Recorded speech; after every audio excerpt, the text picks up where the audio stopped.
হুবুলি আর আশেপাশে মোটামুটি বেথুয়া মুড়াগাছা সব জায়গায় ঘোরার খাওয়ার পরে এটাই বুঝতে পারলাম Krishnanagar is the best place. রাত্রেবেলা চলে গেছিলাম খাওয়ার উদ্দেশ্যে, মানে খাওয়ার এত টানাপোড়ন লাগছে, পেটে হাসির জ্বালা উঠছে গাইস। ছোট ছোট ঘর দেখলে কেমন প্রেম প্রেম ফিল হয় গাইস, কিন্তু প্রেম করার মানুষটা না। চাও একদম সিক্রেট প্লেসে প্রেম করতে চাও, একটু গল্পও করতে চাও, মানে প্রেম বলতে কেন চুমাদেরই খাইতে পারবা না। তারপর ঘন্টা কথাই কবা খালি ঘুরবা ফিরবা, একটুখানি নিজের মতো নিজে টাইম স্পেন্ড করবা, তারা এখানে অবশ্যই যাইতে পারবে। আমি যাই খাইতে, কিন্তু যারা যাবে প্রেম করতে হ্যাঁ গো এই ঠিকানাগুলো দিয়ে গিয়ে আমি ঘুরা ঘুরা দেখা দিচ্ছিলাম যে কোথায় কি আছে, মানে পোলা পাইন বাচ্চা কাচ্চা থাকলে হ্যাঁ গো নিয়ে আসবে না, কাইচ্ছাও হবে না, কারণ সবাই দোলনায় চড়াই দেবা, ব্যাস মিটে যাবে ঝামেলা। এটা হচ্ছে ছোট দোলনা খাওয়ার বয়স, আমার বাচ্চা কালের শখ আমি বুড়া বয়সে এসে পূরণ করতেছি এই আর কি। একটু একটু আলো ছিল চারিদিকে অল্প অল্প, মানে তার মধ্যে ভালোই লাগতেছিল, কিন্তু আমার মুখটা দেখছো থোবড়া এমন জিলকাইতেছে। ফার্স্ট টাইম মনে হয় মেকআপ ছাড়া এত দূর আইছি, তাও আবার গিলতে, মানে আমি কোথাও গেলে তো মোটামুটি ভালোই সাজ্জা গুজ্জা যাই। বেলা গেছি তার লাগে বোঝা যাইতেছে না যে জায়গাটা কেমন, কিন্তু জায়গাটা অনেকটা বড়, বেশ মাঝখানে অনেকটা মাঠ মতন।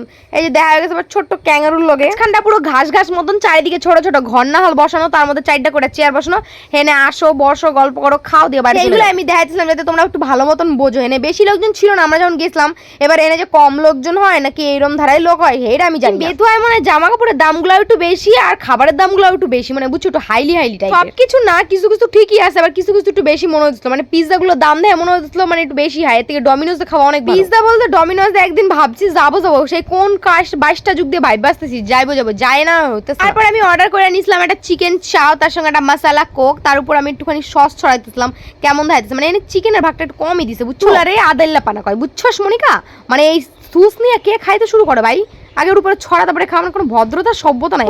লোকে কি ভাবলো সে ভাবে লাভ আছে, আমার যেরকম ভাবে খাইতে পারলে আমি সেরকম ভাবেই খাবো, দিছে তো আমারই, আমার যেরকম ইচ্ছা সেরকম খাবো। কোকটা ছিল 100 টাকা, কিন্তু টেস্ট মোটামুটি ছিল, অত খুব একটা ভালো ছিল না।